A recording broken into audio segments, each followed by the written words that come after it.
Nikon Z50 काफ़ी बेहतरीन camera है। 21 मेगापिक्सल की ये फ़ोटोज़ आपको क्लिक करके देता है। काफ़ी डिमांड में ये कैमरा रहता है। बिगिनर्स के लिए काफ़ी अच्छा कैमरा है, वीडियो मेकिंग के लिए भी और फोटोग्राफी के लिए भी। काफ़ी लोगों ने मुझे रिक्वेस्ट किया था कि आप प्लीज़ इस कैमरे का ट्यूटोरियल लेके आएँ। आपने इस ट्यूटोरियल को पूरा एंड तक देख लिया तो आपको डेफिनेटली समझ में आ जाएगा कि कैसे आप इस कैमरे को कंट्रोल कर सकते हो, कैसे आप एम मोड में, ए मोड में, एस मोड में फ़ोटोज़ ले सकते हो और कैसे आप इस कैमरे से बेहतरीन वीडियो बना सकते हो। वीडियो को आगे देखने से पहले प्लीज़ एक लाइक दे दें और चैनल को प्लीज़ कर लें सब्सक्राइब। तो पीछे से कैमरा कुछ दिखने में ऐसा दिखता है, साइड से अगर हम इसको देखें तो ये कुछ ऐसा दिखता है। तो आप देख सकते हैं यहाँ पर आपको पोर्ट मिल जाता है। अगर आपको इसमें माइक को कनेक्ट करना है तो यहाँ पे आप लगा सकते हैं। यहाँ पे आपको माइक्रो यूएसबी मिलता है जिससे कि आप कैमरे को चार्ज कर सकते हैं या फिर आपको कैमरे से फ़ोटोज़ को ट्रांसफ़र करना है तो। और यहाँ पे आपको मिनी HDMI मिल जाता है अगर आप इसको टीवी से एक्सटर्नल मॉनिटर से कनेक्ट करना चाहते हैं तो। इस कैमरे का जो मोड डायल है जैसे कि नाइकोन के सभी कैमरा में होता है, आपको यहाँ पर ऊपर की तरफ मिलता है। तो एक बार मैं आपको दिखा देता हूँ। तो आप देखिए, ये हो गया इस कैमरे का मोड डायल जहाँ से आप अपने डिफरेंट फोटोग्राफी के मोड्स को सिलेक्ट कर सकते हैं। उसके अलावा यहाँ पे देखिए आपको ये स्विच मिल जाता है। इधर पे कैमरे का आइकन है और यहाँ पे वीडियो का आइकन है। तो आपको अगर वीडियो और फोटोग्राफी मोड के बीच में स्विच करना है तो आपको इसको चेंज करना पड़ेगा। एक डायल आपको यहाँ पे मिलता है और सामने में भी आपको एक डायल मिल जाता है ये डिफरेंट सेटिंग्स वगैरह को चेंज करने के लिए। तो जल्दी से देखते हैं इस कैमरे से आप कैसे बेहतरीन फोटोग्राफी कर सकते हैं। तो सबसे पहले जब आप कैमरे को ओपन करेंगे तो आपको एक एरर मैसेज दिखाई देगा। तो देखिए, before taking the photos rotate the zoom ring to extend the lens. तो जब तक आप इस लेंस को अनलॉक नहीं करोगे तो आप कोई भी फोटो क्लिक नहीं कर पाओगे। मैं बात कर रहा हूँ 16-50 किट लेंस की। अगर आप इसके ऊपर कोई प्राइम लेंस यूज़ कर रहे हो तो उसको आपको अनलॉक करने की ज़रूरत नहीं है। तो आपको इसको अनलॉक करने के लिए ऐसे इस तरीके से करना है, ठीक है। अब ये अनलॉक हो गया तो आप इसको जूम इन जूम आउट कर सकते हैं। तो अब देखिए, ये वाला जो एरर मैसेज है ये चला गया है और आप देख सकते हैं वो जो सामने फ्लावर पॉट है वो मेरी स्क्रीन पे नज़र आ रहा होगा। अब हम इस कैमरे से फ़ोटोज़ और वीडियोस को शूट कर सकते हैं। तो सबसे पहले हम फोटोग्राफी का ट्यूटोरियल देखते हैं। तो उसके लिए हमें कैमरे को फ़ोटो वाले मोड में डालना होगा। तो अगर आपने उसको नहीं डाला है ऑलरेडी फ़ोटो मोड पे तो इसको यहाँ पे फ़ोटो मोड पे डाल दो। तो अभी मैंने इसको फ़ोटो मोड पे डाल दिया। अगर आपको वीडियो बनानी है तो आपको इसको वीडियो वाले मोड पे डालना होगा। तो हम कैमरे को डालेंगे फुली मैनुअल मोड पे फोटोग्राफी के लिए। अगर आप इससे अच्छी फोटोग्राफी करना चाहते हैं तो मैं रिकमेंड करूँगा आप MA या S मोड को यूज़ करें। बाकी के मोड को अगर आप यूज़ करेंगे तो कैमरा खुद ब खुद काफ़ी इंपॉर्टेंट सेटिंग्स को डिसाइड करेगा और आप डिसाइड नहीं कर पाएंगे कि क्या आपको सेटिंग रखनी है, ठीक है। तो हम M मोड में कैमरे को डालते हैं। ये जो देखिए, ये जो एरो है ये M के सामने है। इसका मतलब ये है कि अभी हमारा कैमरा M मोड में आ गया है, यानी कि fully manual mode. Fully manual mode में हम ISO, शटर स्पीड, एपर्चर, ये सारी वैल्यूज़ को हम खुद से सेट कर सकते हैं। तो सबसे पहले मैं आपको बताता हूँ शटर स्पीड को कैसे चेंज करना है। तो अभी आप यहाँ पे स्क्रीन पे देख सकते हैं 1/4000 आपको शटर स्पीड दिखाई दे रही होगी, जो कि बहुत ज़्यादा है। इतनी शटर स्पीड हमें रखने की ज़रूरत नहीं है।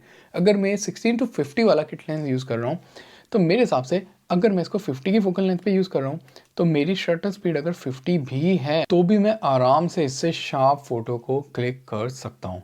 तो अभी मैंने इसको 1/50 पे सेट कर दिया है। तो शटर स्पीड को चेंज करने के लिए ये वाला डायल आपको रोटेट करना है, ठीक है। मैंने इसको घुमाया तो मेरी शटर स्पीड चेंज हो रही है।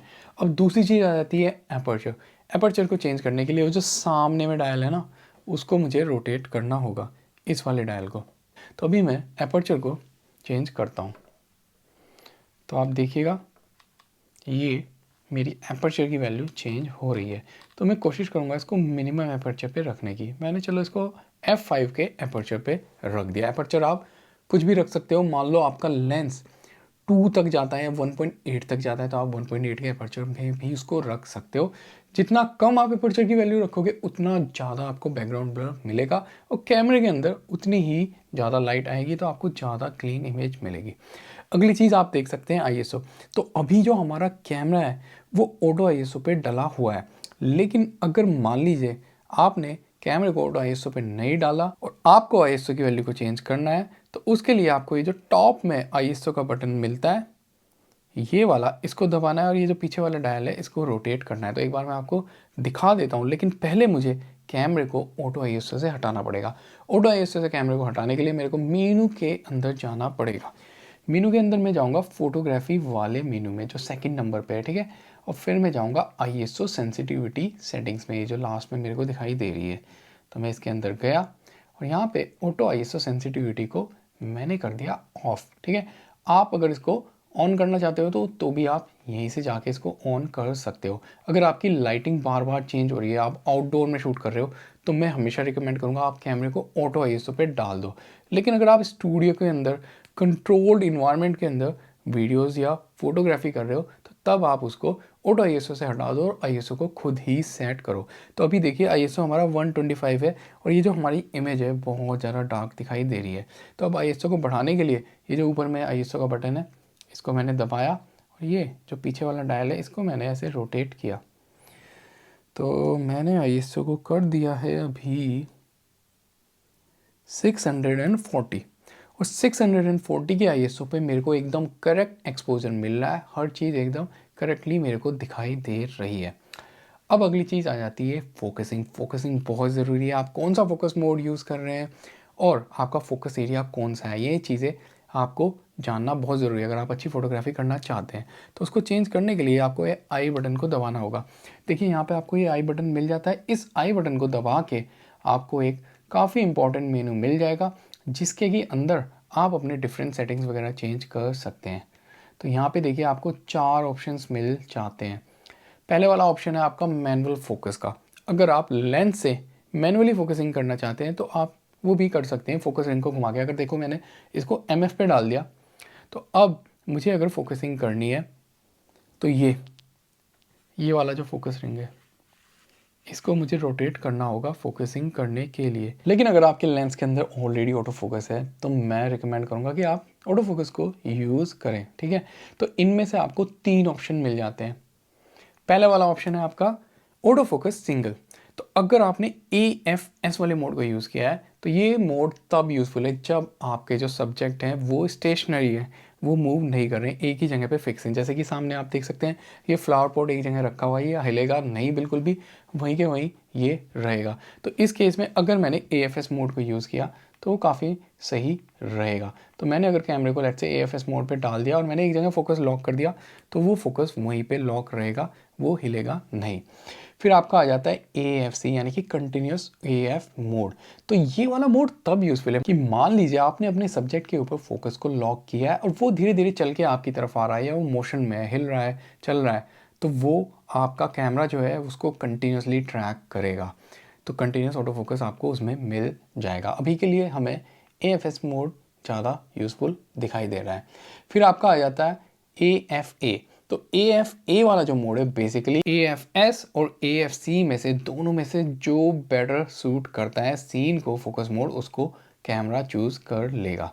अभी के लिए मैंने इसको AFS वाले मोड पे डाल दिया है। फिर आपका आ जाता है ऑटो फोकस एरिया मोड, ठीक है। तो यहाँ पे देखिए सिंगल पॉइंट AF भी आपको मिलता है। तो अभी की सिचुएशन के हिसाब से सिंगल पॉइंट AF बेटर रहेगा क्योंकि मैं एक जगह पे अपना फोकस लॉक करना चाहता हूँ, जैसे कि वो जो सामने फ्लावर पॉट है।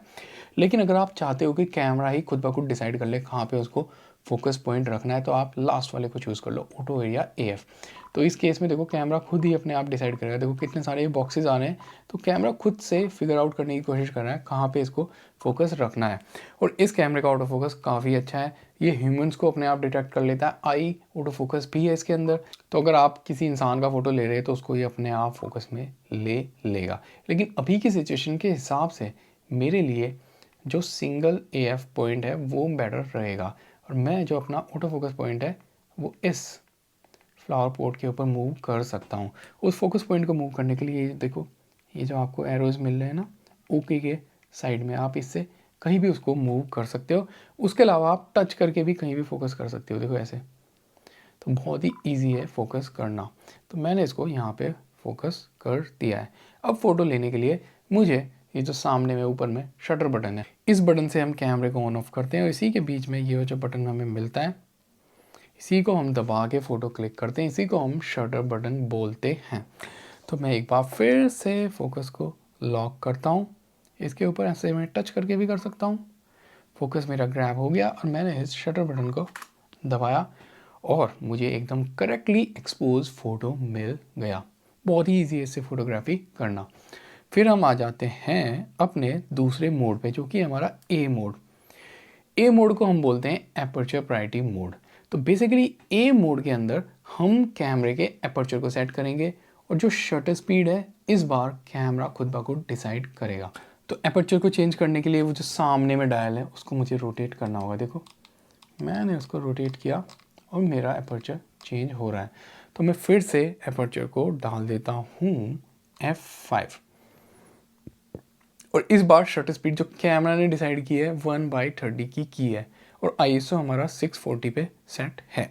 तो हम फिर से फोकस करते हैं, ऐसे टच किया हमने यहाँ पे और हमने शटर को दबा के फ़ोटो क्लिक कर लिया और एकदम करेक्टली एक्सपोज फ़ोटो हमें मिल गया। तो ए मोड आपको तब यूज़ करना है जब आपके लिए बैकग्राउंड ब्लर ज़्यादा इंपॉर्टेंट है। आप चाहते हैं कि आपको एक certain amount of background blur मिले, यानी कि आप f1.8 या f2 का एपर्चर यूज़ करना चाहते हैं पोर्ट्रेट फोटोग्राफी में, तब आप ए मोड को यूज़ कर सकते हैं।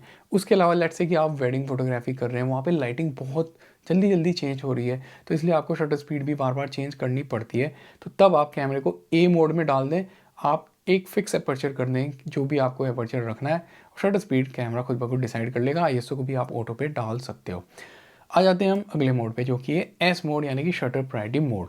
तो इस मोड को आपको तब यूज़ करना चाहिए जब आपके लिए ये इंपॉर्टेंट है कि आपको किसी एक्शन को फ्रीज करना है। मान लो कि कोई बहुत ही तेज़ी से चल के आ रहा है, आप स्पोर्ट्स फोटोग्राफी कर रहे हो, क्रिकेट के फोटोज़ ले रहे हो, आपको जो बॉल का मोशन है, किसी ने बहुत तेज शॉट मारा, उसको फ्रीज करना है, तो उसके लिए आपको एक बहुत फास्ट शटर स्पीड चाहिए होगी। तो मान लीजिए उस एक्शन को फ्रीज करने के लिए आपको 1/500 की शटर स्पीड की ज़रूरत है। तो आप इसको एस मोड में डाल के अपनी शटर स्पीड को सेट कर दें, एपर्चर वगैरह कैमरा खुद ब खुद डिसाइड कर लेगा। जैसे मैंने आपको बताया था, शटर स्पीड को चेंज करने के लिए आपको पीछे में डायल मिल जाता है, तो आप यहाँ से अपनी शटर स्पीड चेंज कर सकते हैं। तो अभी के लिए लेट्स से 1/60 हमने शटर स्पीड रख दी, तो देखो इसने एपर्चर को 4.8 पे सेट कर दिया। ISO हमारा पहले से 640 पे सेट है।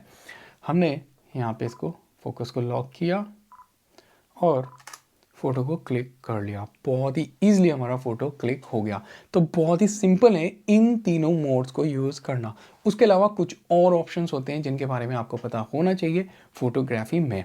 उनको एक्सेस करने के लिए आपको इस आई बटन को दबाना होगा। तो हमने AFS वाला मोड यानी कि फोकस मोड को तो हमने देख ही लिया, उसके अलावा फोकस एरियाज़ को भी हमने देख लिया। उसके अलावा आ जाता है आपका release mode. Release mode basically आपका कैमरा एक वक्त में एक फ़ोटो ले, या वो बर्स्ट मोड में कंटिन्यूस फ़ोटो ले, या फिर आप उसको टाइमर पे यूज़ करना चाहते हो, सेल्फ टाइमर में, तो ये सारे ऑप्शंस आपको यहाँ पे मिल जाते हैं। तो अगर आपको एक बार शटर बटन दबा के एक ही फ़ोटो क्लिक करना है तो आप इसको सिंगल फ्रेम पे डाल सकते हैं। अगर आपको किसी एक्शन को कैप्चर करना है, ठीक है, जैसे कि कोई बंदा जंप कर रहा है, आपको उसको फ्रीज़ करना है, या कोई क्रिकेट का स्पोर्ट्स का एक्शन फ्रीज़ करना है, या बर्ड के फ़ोटोज़ वगैरह लेने, तब आप इसको कंटिन्यूस हाई या कंटिन्यूस लो, या आप कंटिन्यूस हाई एक्सटेंडेड पे भी डाल सकते हैं। अगर आप इसको अगर आपको अपने खुद के फ़ोटोज़ वगैरह लेने तो आप इसको टाइमर पे डाल के ट्राइपॉड पे लगा के भी अपने फ़ोटोज़ को क्लिक कर सकते हैं। अभी के लिए मैं इसको सिंगल फ्रेम पे डाल देता हूँ। फिर आपका आ जाता है यहाँ पे वाईफाई कनेक्शन का ऑप्शन। तो इसके अंदर आपको वाईफाई ब्लूटूथ दोनों चीज़ें मिल जाती हैं, तो आप अपने स्मार्टफोन से इसको पेयर कर सकते हो और फिर आप फ़ोटोज़ वगैरह डाउनलोड भी कर सकते हो और रिमोट शूटिंग भी कर सकते हो। यहाँ पे आपको फ्लैश मोड मिल जाता है, तो आपको इसको पहले वाले ऑप्शन पे रखना है, फिल फ्लैश पे। और इस कैमरे का मैं आपको फ्लैश बता देता हूँ कहाँ से खुलता है। तो आप देख सकते हैं यहाँ पे आपको ये स्विच मिलता है, आपको इसको आगे को ऐसे पुश करना है और देखिए हमारा फ्लैश ओपन हो गया। अगला ऑप्शन आ जाता है आपका इमेज की क्वालिटी का। तो यहाँ से आप सेलेक्ट कर सकते हो आपको रॉ में फ़ोटो क्लिक करना है या JPEG में करना है। अगर आप इसको फाइन में रखोगे तो आपका JPEG वाला फ़ोटो क्लिक होगा। अगर आप इसको रॉ में रखोगे तो यहाँ से रॉ का फ़ोटो आपका क्लिक होगा। और अगर आप चाहो रॉ प्लस फाइन में भी कर सकते हो, यानी कि आपका रॉ भी फ़ोटो क्लिक होगा और JPEG वाला भी होगा। अगर आप एक प्रोफेशनल फोटोग्राफर हैं तो मैं हमेशा रिकमेंड करूँगा आप रॉ में शूट करो, लेकिन अगर आपको रॉ फोटो को एडिट करना नहीं आता तो आप इसको फाइन में भी सेलेक्ट कर सकते हो, यानी कि JPEG वाले फ़ोटो में। ठीक है, अभी के लिए मैंने इसको JPEG फाइन पे रखा है। फिर आपका आ जाता है पिक्चर कंट्रोल। तो ये बेसिकली आपको देखो काफ़ी सारे फिल्टर्स यहाँ पे मिल जाते हैं, जैसे कि आपके इंस्टाग्राम पे होते हैं। देखो कितने सारे फ़िल्टर हैं। तो मैं तो आपको रिकमेंड करूँगा आप इसको स्टैंडर्ड पे डाल दो या ऑटो पे डाल दो। कोई भी आपको एडिटिंग करनी है, कलर करेक्शन करने है, आप बाद में जाके ईज़िली कर सकते हो। फिर आपका आ जाता है वाइट बैलेंस। ये सबसे इंपॉर्टेंट ऑप्शन है गाइस। वाइट बैलेंस बेसिकली ये डिसाइड करता है कि आपके सीन के अंदर वाइट चीज़ें वाइट ही दिखें। तो अगर आपको बिल्कुल भी कुछ भी समझ नहीं आ रहा है यार लाइटिंग को देख के क्या ऑप्शन रखना है, तो आप इसको ऑटो पे डाल दो सबसे पहले वाले पे। फिर उसके अलावा देखो कितने सारे प्रीसेट्स मिल जाते हैं। ये वाला डायरेक्ट सनलाइट का है, ये क्लाउड्स का है, अगर आप शेड में शूट कर रहे हो ये उसके लिए है। ये आपका वाइट वाली जो लाइट होती है, येलो लाइट होती है, ये आपकी वाइट लाइट के लिए है। और ये फ्लैश के लिए है। और यहाँ पे आप अपना खुद का कलर टेम्परेचर भी ऐड कर सकते हो। तो अगर मान लीजिए आप कोई बल्ब यूज़ कर रहे हो येलो लाइट वाला, तो उसका कलर टेम्परेचर लगभग होगा 2700 केल्विन। तो जैसे ही मैंने उसको सेट किया तो इस सीन के अंदर कलर्स थोड़े से डिफरेंट मेरे को दिखाई देने लगे हैं। ठीक है, और यहाँ पे आप प्रीसेट मैनुअल भी यूज़ कर सकते हो। तो अभी के लिए मैं इसको ऑटो पे डाल देता हूँ। और इस कैमरे का वाइट बैलेंस ऑटो में भी काफ़ी अच्छा काम करता है। अगला ऑप्शन आ जाता है आपके इमेज का साइज़। तो इसको हमेशा आपको लार्ज रखना है ताकि कैमरा बेस्ट क्वालिटी के फ़ोटोज़ को क्लिक करे। अगर आप इसको स्मॉल में करोगे ना तो वो कम मेगापिक्सल के फ़ोटोज़ को क्लिक करेगा, तो आपके इमेज के अंदर कम डिटेल्स आएंगे। तो इसलिए आपको इसको लार्ज पे रखना है। फिर आपकी आ जाती है मीटरिंग। मीटरिंग बहुत इंपॉर्टेंट होती है गाइस। जो आपके सीन का जो ओवरऑल एक्सपोजर तैयार होता है वो बेसिकली मीटरिंग के थ्रू ही होता है। तो बेसिकली लाइट की जो मीटरिंग होती है, लाइट मीटर इस कैमरे के अंदर का, वो किस तरीके से सीन को रीड करता है वो आपकी मीटरिंग डिसाइड करती है। तो जो आपका सबसे पहला वाला ऑप्शन है मैट्रिक्स मीटरिंग, वो आपके सीन के अंदर जितनी भी लाइट है, जितने भी ब्राइट एरियाज हैं, जितने भी डार्क एरियाज हैं, उन सब में जो भी लाइट वगैरह पड़ रही है उसको देख के एक ओवरऑल एक्सपोजर तैयार करने की कोशिश करता है। तो अगर आप एक लैंडस्केप फोटोग्राफर हैं, आपके सीन के अंदर बहुत ज़्यादा ब्राइट एरियाज़ भी हैं, डार्क एरियाज़ भी हैं, तो आप मैट्रिक्स मीटरिंग को यूज़ करें। फिर आपका आ जाता है सेंटर वेटेड मीटरिंग। तो अगर आपके सीन के अंदर जो मेन एलिमेंट है जिनके आप फ़ोटोज़ ले रहे हैं वो सेंटर में है, तो आप सेंटर वेटेड मीटरिंग को यूज़ करें ताकि वो करेक्टली एक्सपोज रहें। फिर आपका आ जाता है स्पॉट मीटरिंग। तो बेसिकली एक वो स्पॉट जहाँ पे आपने फोकस किया है, आपका जहाँ पे फोकस पॉइंट है वो करेक्टली एक्सपोज हो, चाहे बाकी की चीज़ें ब्लोन आउट हो जाए, उनके हाइलाइट्स वगैरह, कोई फ़र्क नहीं पड़ता। तो उस केस में आप स्पॉट मीटरिंग को यूज़ करें। तो अगर आप पोर्ट्रेट फोटोग्राफी वगैरह कर रहे हैं तो आप स्पॉट मीटरिंग को यूज़ कर सकते हैं। फिर आपका आ जाता है हाईलाइट वेटेड मीटरिंग। तो इसमें आपके बेसिकली हाईलाइट्स को प्रिजर्व करने की कोशिश करेगा। ये भी एक स्पॉट मीटरिंग का एक्सटेंशन है। तो अभी के सीन के लिए मेरा एक पर्टिकुलर स्पॉट पे फोकस पॉइंट है और मैं चाहता हूँ कि वो करेक्टली एक्सपोज हो, तो इसलिए मैंने स्पॉट मीटरिंग को रखा है। फिर हमारा आ जाता है एक्टिव डी लाइटिंग। तो मैंने इसको ऑटो पे रखा है। अगर आप इसको हाई पे डाल दोगे तो आपको थोड़ी सी बेटर डायनेमिक रेंज मिल जाएगी फ़ोटोज़ के अंदर। फिर आपका आ जाता है ऑप्टिकल वीआर। तो बेसिकली ये जो आपका लेंस है इसके अंदर आपको वाइब्रेशन रिडक्शन मिल जाता है। अगर आपने इसको ऑफ कर दिया तो आपके लेंस के अंदर का जो वीआर है वो काम नहीं करेगा। तो इसलिए आप इसको ऑन रखो। कई बार हो जाता है कि आपने इसको ऑफ कर दिया तो आप उसको ऑन करना ही भूल जाते हो। अब हम देखते हैं इस कैमरे से आप कैसे बेहतरीन वीडियोस बना सकते हो। तो वीडियो मोड में जाने के लिए जैसे मैंने आपको पहले ही बताया था, आपको इसको डालना होगा वीडियो वाले कैमरा के सामने। तो अब हम आ गए हैं वीडियो मोड में। तो वीडियो मोड में कुछ सेटिंग्स टोटली डिफरेंट रहती है। जैसे कि आपका ऑटो आईएसओ था ना, तो हमने कैमरे को ऑटो आईएसओ से हटा दिया था, लेकिन वो हमने फोटोग्राफी के लिए हटाया था, हमने वीडियोग्राफी के लिए नहीं हटाया था। वीडियोग्राफी के लिए हमें उसको दोबारा से हटाना पड़ेगा, उसके लिए डिफरेंट ऑप्शन होता है। आईएसओ की वैल्यू भी जो हमने फोटोग्राफी में चेंज की थी वो अपने आप से वीडियो में चेंज नहीं होगी। तो अगर आप इस कैमरे से वीडियो मेकिंग करना चाहते हैं तो मैं आपसे रिकमेंड करूंगा आप हमेशा कैमरे को यूज़ करें एम मोड में, यानी फुली मैनुअल मोड में। आप इसको ए मोड में या एस मोड में यूज़ ना करें अगर आपको अच्छे रिजल्ट चाहिए फोटोग्राफी में, क्योंकि आपके लिए बहुत इंपॉर्टेंट है कि वीडियोग्राफी में आपने क्या शटर स्पीड रखी है और क्या अपर्चर रखा हुआ है। अगर आपने गलत शटर स्पीड रख दी तो आपके वीडियो के अंदर का जो ओवरऑल लुक और उसमें फ्लिकर इफेक्ट वगैरह भी आ सकते हैं। तो इसलिए हमेशा आपको एम मोड में ही वीडियो को शूट करना है गाइस। मैंने डाल दिया है कैमरे को एम मोड में। तो आप देख सकते हैं यहाँ पे आपके माइक के लेवल्स वगैरह भी आपको दिखाई दे रहे होंगे। ये देखो 10 लिखा हुआ है और ये ऑडियो के लेवल्स वगैरह चल रहे हैं। तो वीडियो मेकिंग में आपकी ऑडियो अच्छी होना बहुत ज़रूरी है। तो सबसे पहले हम माइक्रोफ़ोन की सेटिंग्स को देखते हैं वीडियो को स्टार्ट करने से पहले, और जो हमारी वीडियो का जो साइज़ वगैरह है उसको कैसे सेट करना है, आपकी फुल एचडी में वीडियो बन रही है या 4K में वीडियो बन रही है, उसको कैसे सेलेक्ट करना है वो भी मैं आपको बता देता हूँ। तो जैसे मैंने आपको स्टार्टिंग में बताया था, इस कैमरे में आप माइक लगा सकते हैं। माइक आप इधर पे यहाँ पे कनेक्ट कर सकते हैं, लेकिन माइक से अगर आपको अच्छी ऑडियो चाहिए तो उसके लिए आपको उसको ऑटो मोड से हटाना होगा, क्योंकि माइक के अंदर भी आपका एक ऑटो मोड होता है, आपको उसको मैनुअल मोड में डालना होगा। उसके लिए हमें जाना होगा मीनू के अंदर। इस वाले बटन को मैंने दबाया, मीनू के अंदर गया, और यहाँ पे देखो ये तीसरे नंबर का जो वीडियो कैमरे का आइकन बना है, इस वाले मीनू के अंदर में जाना है, यानी कि मूवी शूटिंग मीनू।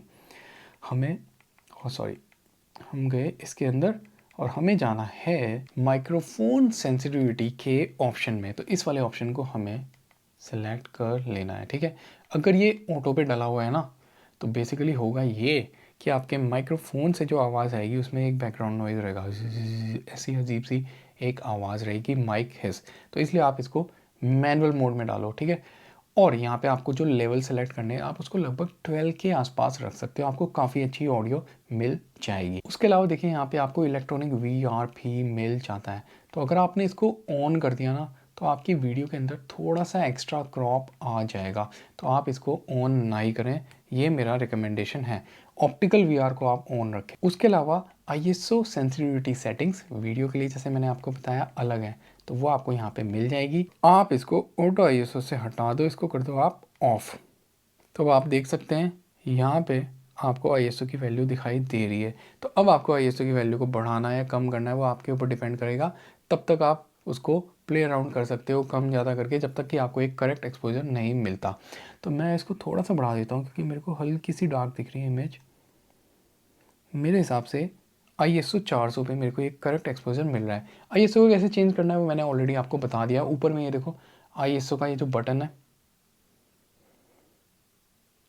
इस बटन को दबाना है और ये जो पीछे का डायल है इसको रोटेट कर देना है, आराम से आपका ISO चेंज हो जाएगा।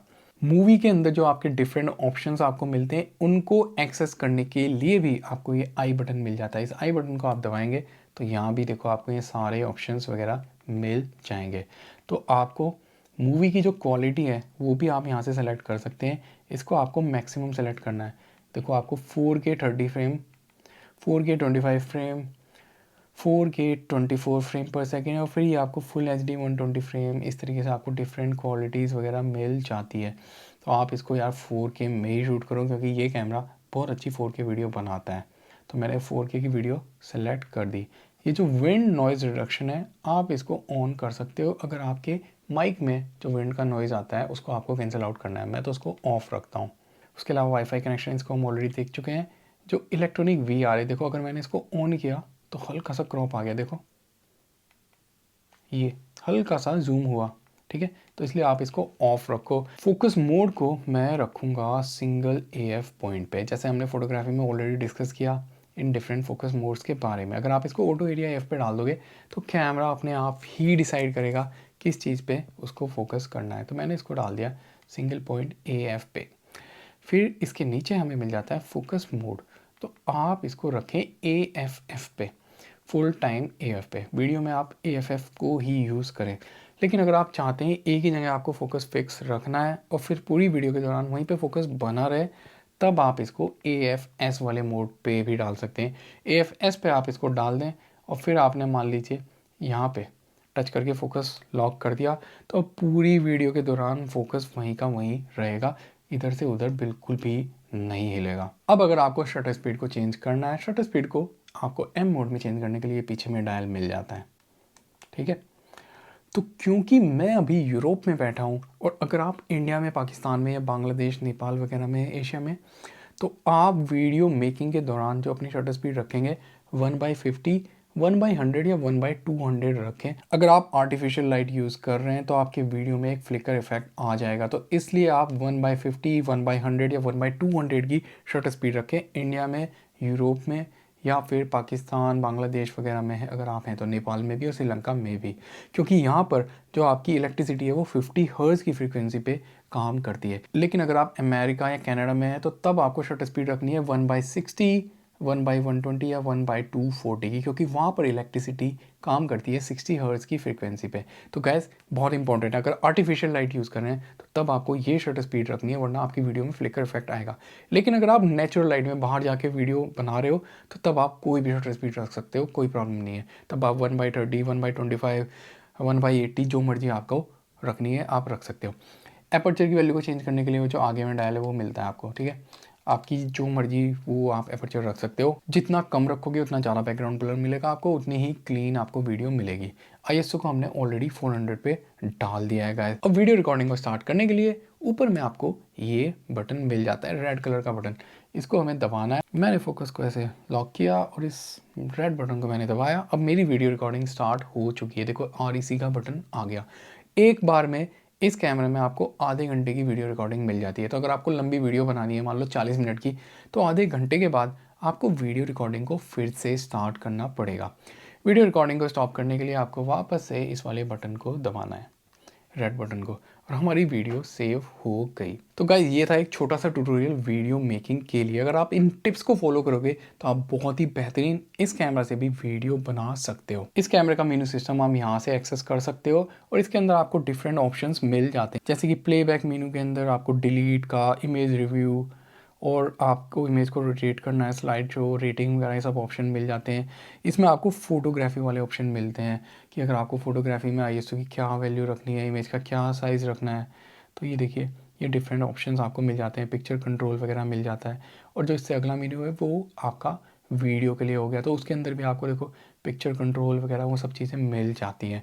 तो जो फोटोग्राफी के ऑप्शंस हैं वो डिफरेंट है। अगर आपने आईएसओ की वैल्यू फोटोग्राफी में कुछ और रखी है तो अपने आप से वो वीडियो में सेम नहीं होगी। अपने पिक्चर कंट्रोल फोटोग्राफी में कुछ और रखा है तो वीडियो में अपने आप से वो नहीं होगा। वाइट बैलेंस वगैरह भी दोनों में डिफरेंट रहेंगे, तो ये काफ़ी अच्छी चीज़ है। तो इससे आप फोटोग्राफी में अपने डिफरेंट ऑप्शंस रख सकते हो, वीडियोग्राफी में डिफरेंट ऑप्शंस आप रख सकते हो और कैमरा उनको याद रखेगा।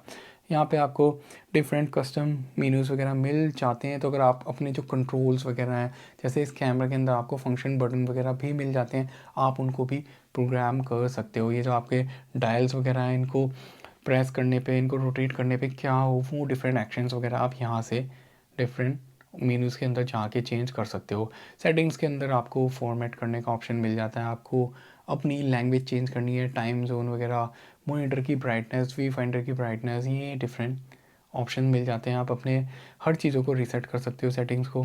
आपको अपने ऑटो फोकस को फाइन ट्यून करना है, अपने लेंस के ऑटो फोकस को, उसका ऑप्शन भी आपको यहाँ पे मिल जाता है। उसके अलावा कॉपीराइट इन्फॉर्मेशन और ये सब डिफरेंट चीज़ें आपको मिल जाती है यहाँ पे। और जो अगला मेनू है वो आपका रीटच वाला है। अगर आपको इमेज को एडिट करना है, रॉ इमेज को जेपीईजी वगैरह में बनाना है, आपको कुछ डिस्टॉर्शन कंट्रोल, रेड आई वगैरह, ये सारे डिफरेंट ऑप्शंस आपको मिल जाते हैं। फिर आप वीडियो को भी यहाँ पे एडिट कर सकते हो। और लास्ट वाले ऑप्शन में आप अपने खुद के कुछ आइटम्स को ऐड कर सकते हो। मान लीजिए आप कुछ पर्टिकुलर ऑप्शंस को बहुत ज़्यादा फ्रिक्वेंटली यूज़ करते हो तो आप उनको यहाँ पे ऐड कर सकते हो। अगर हम हर एक ऑप्शन की बात करें तो ये वीडियो बहुत लंबी हो जाएगी, 1 घंटा या उससे भी बड़ी हो सकती है। बट अगर आपने इतनी वीडियो को भी पूरा ध्यान से देख लिया होगा तो कैसे इस कैमरे को यूज़ करना है आपको डेफिनेटली आ गया होगा। ऑलराइट गाइस, आई होप आपको ये वीडियो अच्छी लगी और आपको कुछ सीखने को मिला हो। लेकिन अगर आप मुझे और सपोर्ट करेंगे, इस वीडियो को ज़्यादा से ज़्यादा शेयर करेंगे, ज़्यादा से ज़्यादा लाइक करेंगे, तो उससे मेरा मोटिवेशन और ज़्यादा बढ़ेगा। फिर मैं आपके लिए और भी बेहतर बेहतर कंटेंट ऐसे ही लेके आ सकता हूँ।